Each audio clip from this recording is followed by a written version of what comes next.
आपण तारुण्यात किती काम केलं ना तर म्हातारपणात दुसऱ्याच्या हातात गेलं की माणसाला मरण पत्करावं वाटतं, पण म्हातारपण नाही, इतकं वाईट आहे म्हातारपण. नातू बोलतात, मुलं बोलतात, सुना बोलतात, सगळं सहन करावं लागतं म्हातारपणामध्ये. शबरी आता म्हातारी झाली होती, डोळ्याने भुरकं दिसत होता, हात थरकापत होते, शबरी कमरामध्ये वाकलेली होती. पण शबरी भक्ती करायला, साधना करायला विसरत नव्हती. वाकत वाकत जायचं, अख्खा रस्ता झाडून यायचं, जिथपर्यंत आहे ना तिथपर्यंत दिसतंय तिथपर्यंत झाडून यायचं.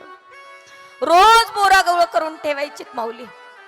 अनेक दिवस वाट पाहिली शबरीने, कधी येईल रे माझा भगवान परमात्मा, कधी येतील राम मला भेटायला. शबरी डोळ्यात तेल घालून वाट पाहत होती. आणि एक दिवस असा उजडला की जगाचा मालक प्रभू रामचंद्रजी, लक्ष्मणजी त्या रस्त्याने आले. शबरीला कळालंय, मी ज्याची वाट पाहत होते तो माझा प्रभू मला भेटायला आलाय. तो शबरी आनंदाने रडायला लागलीत. महाराज, देव भेटायला येणं इतकी साधी गोष्ट नाहीयेत माऊली. शबरीचे डोळे पाण्यानं भरून आले, शबरी रडायला लागली. आणि मग परमात्म्याची नजर त्या म्हाताऱ्या असणाऱ्या शबरीकडे गेलीत माऊली. जगाचे मालक प्रभू रामचंद्रजी प्रश्न विचारतात, हे माऊली, का रडतायत तुम्ही, का रडतायत? देवा, किती दिवस लावले रे यायला, अख्खं तारुण्य गेलं देवा, लग्नाचं वय गेलं देवा, म्हातारी झाली रे शबरी, का बरं इतके दिवस लावले देवा? प्रभूंनी प्रश्न विचारले, ए शबरी, मी आलोय तुला कसं कळालं? देवा, सांगायची गरज नाही रे, खरं सांगू देवा, हा निर्जीव रस्ता आहेत ना देवा, तुझी वाट पाहत होता रे.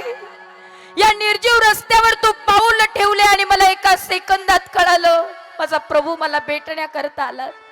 ही झाडं वाट पाहत होती देवा, ही पक्षी वाट पाहत होती देवा, या पक्ष्यांचा किलबिलाट बघितला आणि मला कळालं देवा की तुम्हाला या म्हाताऱ्या शबरीला, बिल्ल शबरीला भेटण्याकरता आला देवा. प्रभू म्हणताय, ते शबरी, मला भूक लागली ग, काही आहेत का खायला? हो ना देवा, तुझ्यासाठी सगळी व्यवस्था करून ठेवत होते दररोज. बोल ना शबरी, काय आहेत, काय आहेत मला खायला, बोल ना. शबरी म्हणली, चला ना देवा, माझ्या गरीबाच्या झोपडीमध्ये चला. जगाचा मालक शबरीच्या झोपडीत गेलाय दादा. किती प्रेम करावं भक्तावर. शबरीच्या झोपडीत गेलाय. झोपडी होती, लक्ष्मणजी म्हणतात, जगाचे मालक त्या झोपडीमध्ये कसे थांबणार तुम्ही? शबरी, काय काय सांग ना ग मला खायला. शबरीने बोर गोळा करून ठेवलेली ती बोर आणली, जगाच्या मालकाच्या हातात दिलीत महाराज, प्रभूंच्या हातात. आसन पर बिठाऊंगी, मीठे मीठे बेर अपने हाथों से खिलाऊंगी, साथ साथ लक्ष्मण जी का आवन होगा, शबरी की कुटिया का पावन होगा, जब मेरे राम जी का आवन होगा, शबरी की कुटिया का पावन होगा. बोर गोळा करून ठेवली होती माझ्या शबरीनं महाराज. ती बोर पानामध्ये गोळा करून ठेवलेली बोर माझ्या परमेश्वराच्या हातात दिलीत महाराज. लक्ष्मणजी प्रभूंना म्हणतात, हे दादा, बोर कुणाची तरी उष्टी आहे, खाऊ नको दादा. प्रभूजी म्हणतायत, लक्ष्मणा, तू जरी माझा भाऊ असला तरी देवभक्ताच्या नात्यात बोलण्याचा अधिकार तुला नाहीये. माझे भक्त आहे शबरी, आमच्या दोघांच्या मध्ये बोलण्याचा अधिकार तुला नाहीये. तूही दोन बोरं घे, तूही गपचूप खा. लक्ष्मणाला देवाचं ऐकावं लागलं, ती उष्टी बोरं खायला सुरुवात केली. माझ्या परमात्म्याने त्या पानामध्ये एक सुद्धा बोर ठेवलं नाही माऊली, सगळी बोरं खाऊन घेतली माझ्या प्रभूंनी. आणि मग ऐका, जगाचा मालक प्रभू शबरीला विचारतात, शबरी, प्रश्न विचारावा वाटतोय मला तुला. काय देवा, विचारा ना, काय प्रश्न आहे? शबरी, बोरं खाऊन झाली, पण ही कुणाची उष्टी बोरं होती? शबरीने उत्तर दिलंय की देवा, ही सगळी बोरं माझीच उष्टी आहेत रे. का बरं शबरी? शबरीनं सांगितलं, देवा, तारुण्य घातलं, संसाराचं वय घातलं, म्हातारपण आलं ना देवा, ही सगळी बोरं गोळा करायला जायची देवा. जे बोर तुरट लागलं ते फेकून द्यायचे देवा. जे आंबट लागलं ते बोर फेकून द्यायचे देवा. जे बोल कडू लागलं ते फेकून द्यायची देवा. पण जे बोर अगदी गोड लागत होतं देवा, ते मी तुझ्यासाठी ठेवायची देवा. काही चुकलं असेल तर माफ कर. माझ्या जगाच्या मालकाच्या डोळ्यात सुद्धा शबरीचं प्रेम पाहून पाणी आलं दादा.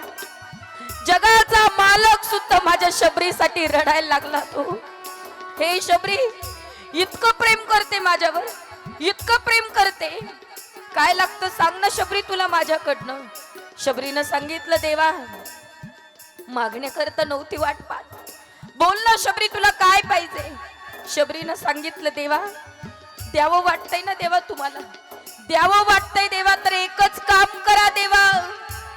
तुम्ही मांडी घालावी आणि तुमच्या मांडीवर मी डोकं ठेवावं आणि तात्काळ मला मरण यावं. याच्या पलीकडे मला काय नको देवा. अरे जगाच्या मालकानं मांडी घातली ताई. जगाचा मालक आहे, विश्वाचा मालक आहे. मांडी घातली दादा आणि त्या मांडीवर माझ्या शबरीनं डोकं ठेवलंय दादा. आणि जगाच्या मालकाच्या मांडीवर भिल्ल जातीची शबरी, तिला मरण आलंय दादा. किती प्रेम करावं, इतकं प्रेम माझ्या परमात्म्यावर करता आलं पाहिजे माऊली. मला तुम्हाला सांगायचं एवढंच आहे, किती प्रेम केलं माझ्या शबरीनं माझ्या परमात्म्यावर, तेवढं किंचित तरी प्रेम आपल्याला करता आलं पाहिजे. म्हणून रामायणामध्ये काही शिकण्यासारखं असेल तर भक्तानं किती प्रेम करावं हे रामायण सांगतं. आणि इतकं प्रेम ज्या ज्या रावणाला मारलं ना माझ्या प्रभूंनी, त्या रावणाचं सुद्धा प्रेम होतं बरं का. प्रेम नव्हतं असं नाही, पण जगाला वाईट गोष्टी शिकायला लागायला मिळायला नकोय म्हणून माझ्या प्रभू रामचंद्रांचा अवतार त्या रावणाचा वध करण्याकरता झाला. म्हणून आज आपण प्रभू रामचंद्रांचा अवतार या ठिकाणी पाहिलाय. मला तुम्हाला सांगायचं एवढंच आहे की जीवनामध्ये भक्ती किती करावी. माझ्या शबरीकडनं शिकण्यासारखी आहे, माझ्या हनुमंतरायाकडनं शिकण्यासारखं आहे. तो किती हनुमंतरायाचं प्रेम. हनुमंतरायाला एका जणाने प्रश्न विचारला, सांग ना बाबा तुझे प्रभू रामचंद्र आणि तुझी सीता मैया कुठे राहते. तेव्हा